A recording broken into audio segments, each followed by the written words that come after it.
আসসালামু আলাইকুম, সবাই কেমন আছেন? আজ শুক্রবার বৈশাখ মাসের প্রথম সপ্তাহে চলে আসলাম সোনারগাঁ জাদুঘরে। বাংলার প্রথম রাজধানী সোনারগাঁতে। আর এই জাদুঘরটা খুবই সুন্দর। আর এখন বৈশাখ মাস হওয়াতে এখন 15 দিন ব্যাপী মেলা হইতেছে।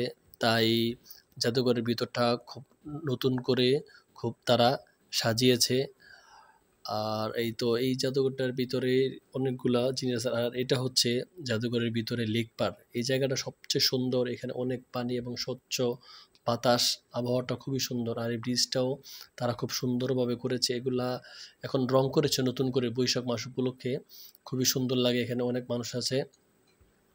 আর পরিবেশটা খুবই সুন্দর। আর এর হচ্ছে মেলা উপলক্ষে তারা এই বিভিন্ন প্রকারের আসবাবপত্র দিয়ে জিনিসটা সাজিয়েছে। আর গাছগুলোর ভিতরেও নতুন নতুন পাতা আসছে আর সুন্দর বাতাস। আর যে ওই গাছটা দেখতেছেন ওই পিছনে